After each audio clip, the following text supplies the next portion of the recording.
बबली, तोड़ देंगे हड्डी पसली, जहाँ मिलेंगे बंटी बबली, तोड़ देंगे हड्डी पसली। अब इस देश के बंटी और बबली ऐसी धमकी के बाद क्या करें? या आप अगर बंटी या बबली की जगह हो और कोई पार्क में आकर आपको घेर ले तो क्या हो? हाँ भाई, पार्क ही क्या है? क्या तरीका है बैठने का? हाँ, या हमारे सम्मानजनक लोग आते हैं, किस कंडीशन पे बैठे हो तुम?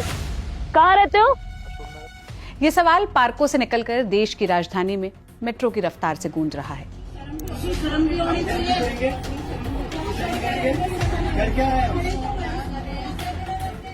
और सड़कों पर तो ऐसे नारे अक्सर ही सुनाई पड़ते हैं, तोड़ देंगे कोना कोना, जहां दिखेंगे बाबू सोना, जहां मिलेंगे बाबू सोना, तोड़ देंगे कोना कोना। कहीं वर्दी की धौंस दिखाकर अम्मी अब्बू को कॉल करवाई जाती है।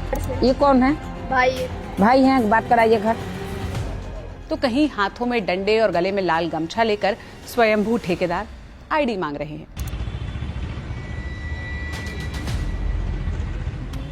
बात मारपीट तक भी पहुंच रही है। मीडिया रिपोर्ट्स और कई वायरल वीडियोस गवाह हैं कि कपल्स को कोई भी टोककर और फिर पीट कर चला जा रहा है। लेकिन जरा ठहरिए और सोचिए, ये रील्स अब रियल हो रही हैं। कल को उस जगह पर आप भी हो सकते हैं। आप ही क्यों, आपके माँ बाप, भाई बहन, दोस्त, परिवार या कोई दूसरा सदस्य हो सकता है। अब डर में ही सही, लेकिन सवाल तो कलेजे में चुभ रहा होगा, अगर ऐसा हुआ तो मैं क्या करूंगा या मैं क्या करूंगी?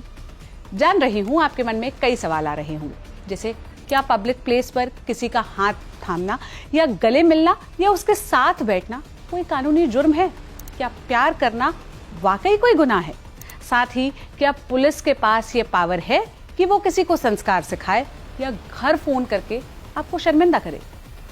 सबसे बड़ी बात, डंडे और झंडे लेकर चलने वाले लोगों को यह हक आखिर किसने दिया कि वो किसी कपल की पहचान पूछें या उनके साथ मारपीट करें?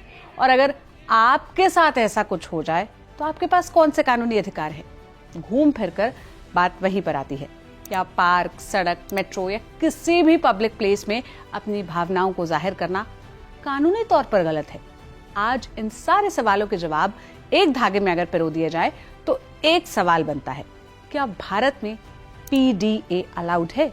तो चलिए आज के एपिसोड में इसी का जवाब टटोलते हैं।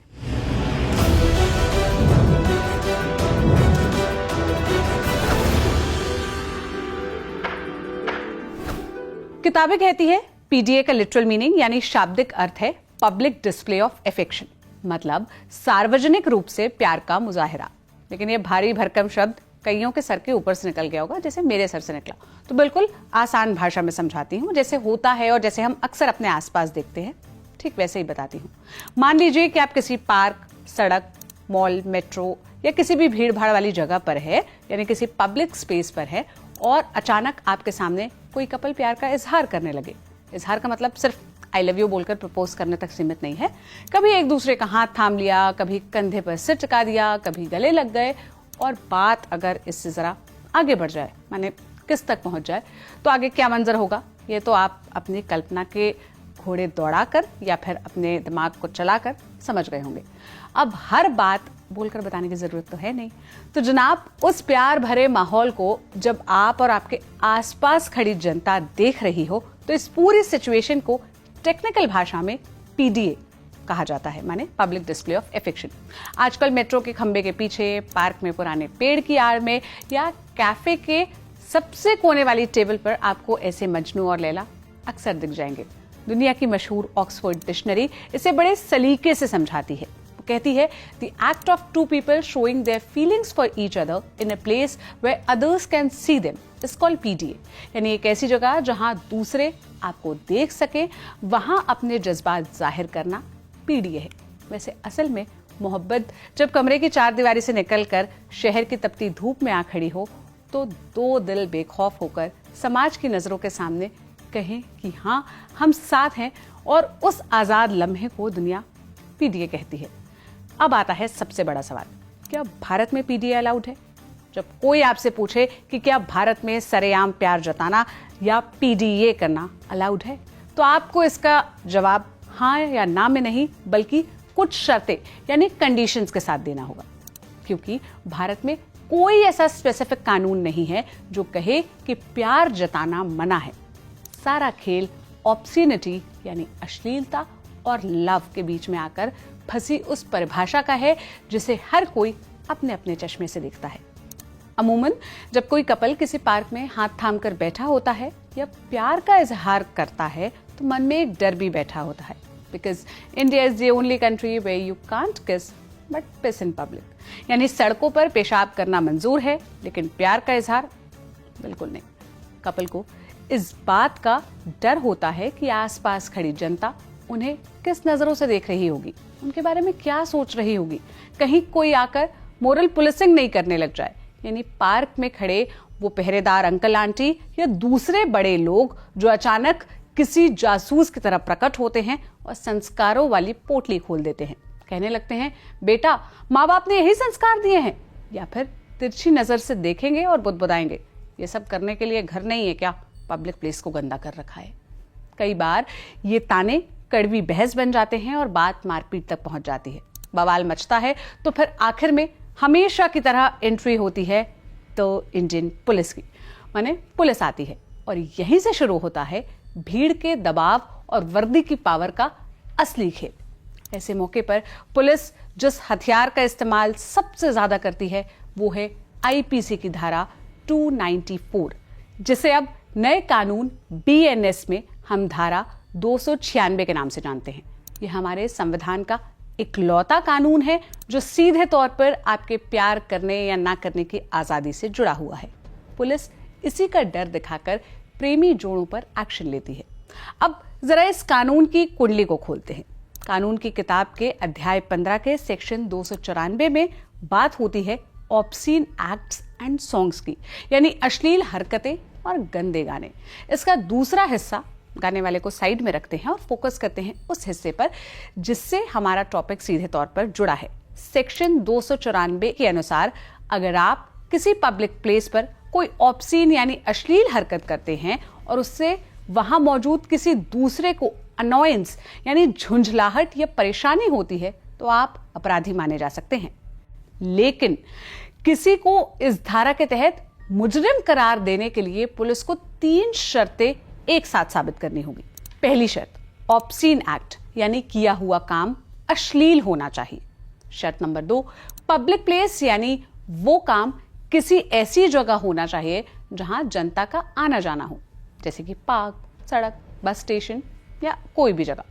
और तीसरी और सबसे आखिरी शर्त जो जरूरी है वो ये है अनॉयंस टू अदर्स, यानी उस काम या हरकत से वहां मौजूद किसी तीसरे व्यक्ति को मानसिक परेशानी, मानसिक कोफ्त हो। याद रखिए, अगर इन 3 मोतियों में से एक भी धागे से बाहर गिरा तो केस नहीं बनता।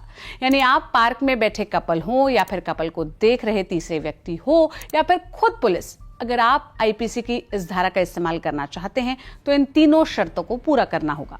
और अगर ये तीनों शर्तें साबित हो गई तो क्या, तब सजा के तौर पर 3 महीने की जेल, जुर्माना या फिर दोनों हो सकता है। यानी प्यार की कीमत हवालात भी हो सकती है और जुर्माना भी। अब आपके मन में एक सवाल जरूर आया होगा, अश्लीलता आखिर है क्या? क्या क्या अश्लीलता के दायरे में आता है? अगर प्यार मोहब्बत की बातों में सब कुछ ब्लैक एंड व्हाइट होता तो फिर क्या ही बात होती। एक आम रिलेशनशिप में जितनी कॉम्प्लिकेशंस होती है इस कानून में शायद उससे एक हाथ ज्यादा ही है। कानून की इस धारा यानी 294 की सबसे बड़ी कमजोरी और शायद सबसे बड़ी ताकत यही एक शब्द है, ऑब्सीन यानी कि अश्लील। ऐसा इसलिए कह रही हूं क्योंकि कानून में यह बताया ही नहीं गया है कि अश्लीलता किसे माना जाएगा। अश्लीलता की कोई भी फिक्स्ड बाउंड्री नहीं है, इसलिए कई बार पुलिस इसका इस्तेमाल अपनी मर्जी से करती है। उस समय जरूरी है कि आपको कानून से अधिकार के तौर पर मिले उन 3 इंग्रेडिएंट्स का याद होना, यानी वो शर्तें याद हो जो हमने आपको वीडियो में थोड़ी देर पहले बताई थी। लेकिन सवाल वही खड़ा है, आखिर अश्लील है क्या? जो आपको बुरा लगे वो या जो मुझे बुरा लग जाए वो? दरअसल हमारे देश में कोई भी मामला आखिर में अदालत की चौखट पर ही पहुंचता है। ऐसे में सारी जिम्मेदारी कोर्ट की उस बेंच की हो जाती है और उसे ही तय करना होता है कि अश्लीलता क्या है। कानून के इतिहास के पन्ने पलटते हैं तो पता चलता है कि अश्लीलता को मापने के लिए समय समय पर अदालत ने कुछ टेस्ट यानी पैमाने का इस्तेमाल किया है। चलिए इन्हीं से समझते हैं, क्योंककि इन्हीं के दम पर जज फैसला सुनाते हैं। सालों पहले भारत में किसी चीज को अश्लील साबित करने के लिए हिकलिन टेस्ट चलता था। ये टेस्ट 1868 में इंग्लैंड का एक केस रेजिना वर्सेस हिकलिन से निकला था। उस समय ब्रिटिश एम्पायर का शासन था, तो ये भारत की अदालत में भी अपना लिया गया। इस टेस्ट में अश्लीलता का पैमाना समाज का सबसे कमजोर या कच्चा दिमाग वाला व्यक्ति होता था। टेस्ट के अनुसार अश्लील वो है जो किसी कमजोर दिमाग यानी वीक माइंडेड व्यक्ति को बिगाड़ सके।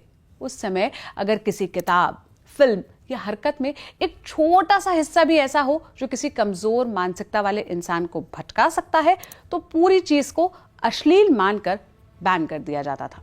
अंग्रेज तो चले गए, लेकिन हिकलिन टेस्ट को विरासत में इसी देश में छोड़ गए। 1964 का रंजीत उदेशी बनाम महाराष्ट्र राज्य का केस इसी का शिकार हुआ। यह आजाद भारत का वो पहला बड़ा मामला था जिसने ऑब्सीनिटी को कानूनी रूप से परिभाषित करने की कोशिश की।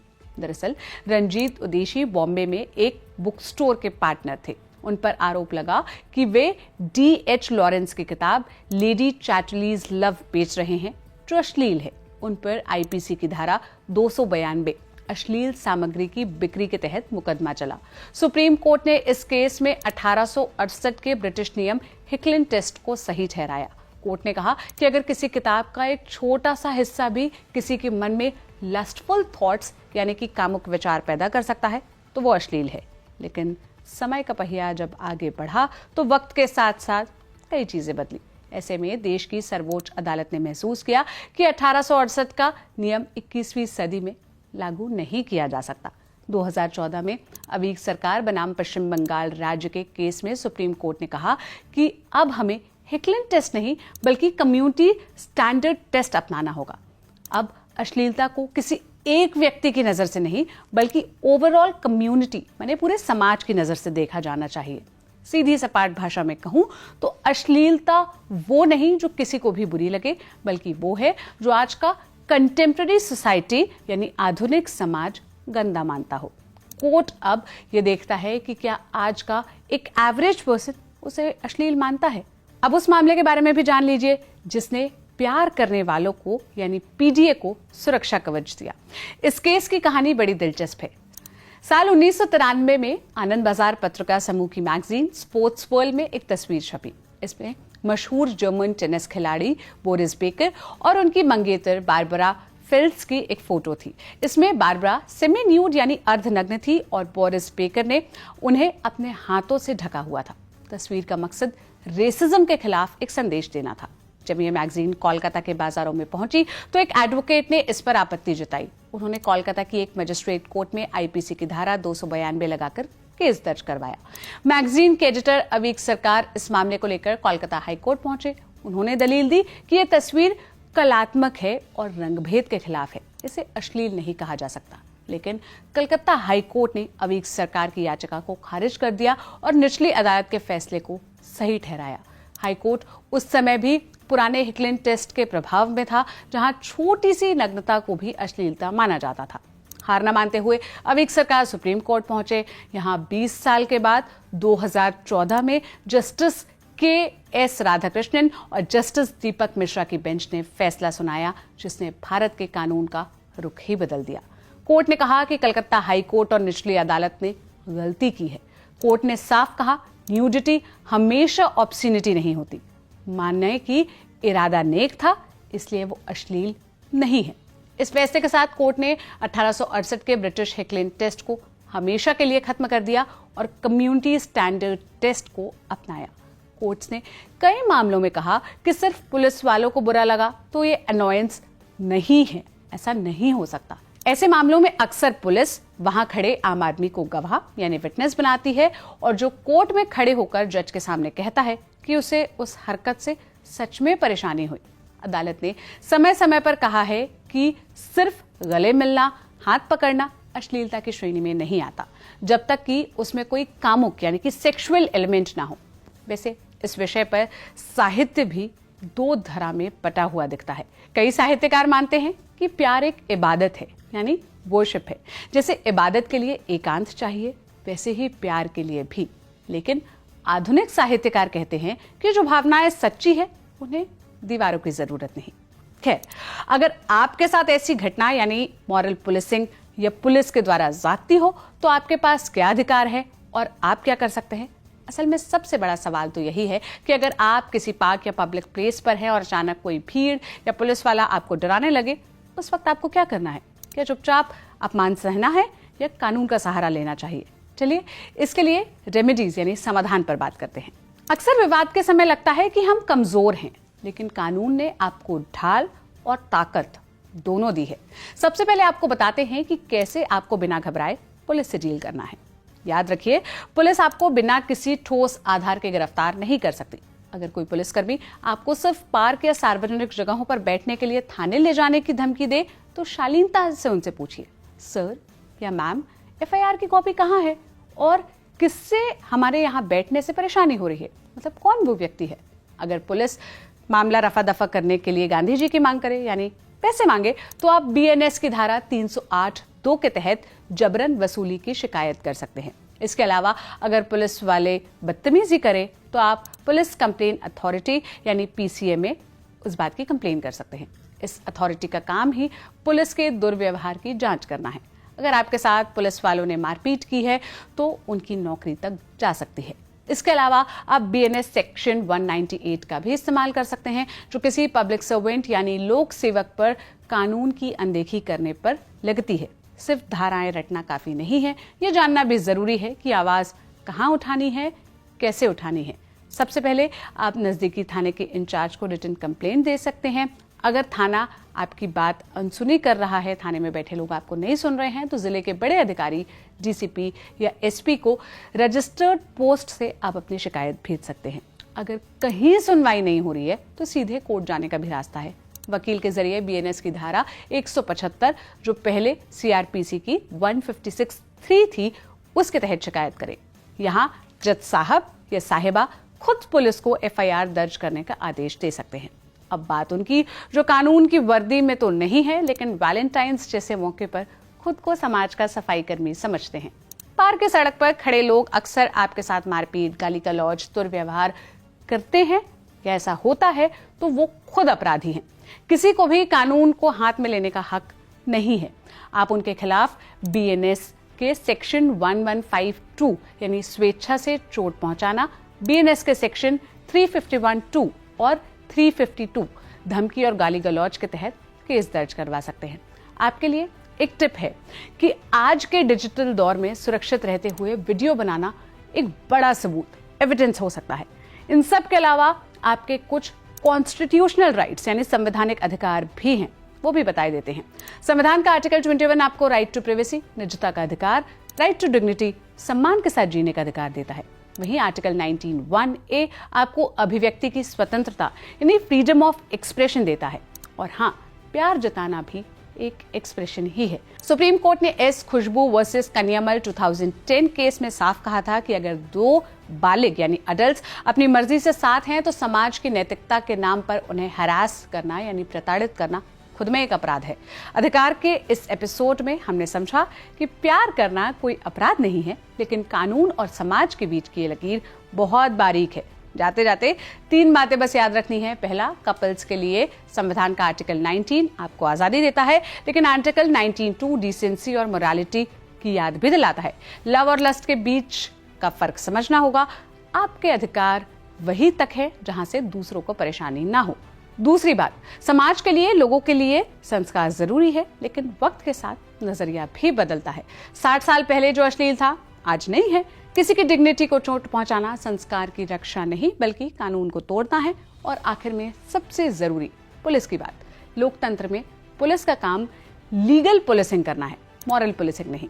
कानून सुरक्षा के लिए बना है, हरास करने के लिए नहीं। असल में जब प्यार में मर्यादा, समाज में सहनशीलता और सिस्टम में पारदर्शिता होगी, तभी एक सभ्य समाज बनेगा। जागरूक बनिए, क्योंकि जानकारी ही सबसे बड़ा हथियार है। तो ये रही पीडीए से जुड़ी कुछ जरूरी बातें। अगर आपके मन में अब भी कोई सवाल है तो ये पूछने के लिए कमेंट बॉक्स खुला है। शो को लेकर कोई सुझाव है, आप वो भी कमेंट बॉक्स में बता सकते हैं। आगे किन मुद्दों पर आप चाहेंगे कि हम बात करें या उसके बारे में आपको बताएं, आप वो सुझाव भी हमें कमेंट बॉक्स में दे सकते हैं। मैं चली, शुक्रिया।